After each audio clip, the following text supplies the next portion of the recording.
Hello বন্ধুরা, আশা করি আপনারা খুব ভালো আছেন। তো আমিও খুব ভালো আছি। আজকে চলে এসেছি ডেকোরেশন করতে একটি অন্নপ্রাশন বাড়ি, মল্লিকপুর, বসো মল্লিকপুর, ধনিয়াখালী বসো মল্লিকপুরে।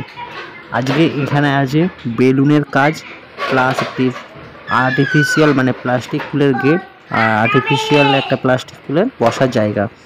তো এখন বেলুন ফোলানো হচ্ছে, বেলুন ফুলিয়ে বেলুনের গেটটি করা হবে।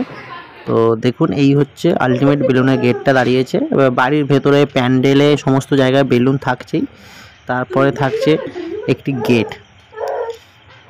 এটা হচ্ছে মাঝখানে করা হয়েছে প্রথমে।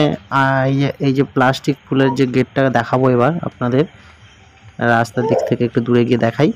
এই হচ্ছে প্লাস্টিক ফুলের গেটটি করা হয়েছে, তারপরেই হচ্ছে বেলুনের গেটটা থাকছে, আর এখানে হচ্ছে বসার জায়গা। ভেতরে যে বক্সটা করা হয়েছে ভেতরে একটি ফ্লেক্স থাকবে, খুব সুন্দর দেখতে লাগবে, সেটা আপনাদের দেখাচ্ছি। ফ্লেক্সটা এখন লাগানো হবে।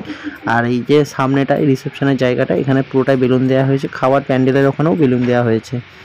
আর ডেকোরেশনটা খুব সুন্দর করেছে, প্যান্ডেলের সিলিংটাও খুব সুন্দর। আর এই যে ব্যানারটা লাগানোর পর এই রকম লাগছে, দেখুন ব্যানারটা লাগানোর পর খুবই সুন্দর লাগছে। থ্যাংক ইউ সো মাচ বন্ধুরা, ভালো থাকবেন আর অবশ্যই কন্ট্যাক্ট করবেন আমাদেরকে ফুলের কাজ করানোর জন্য।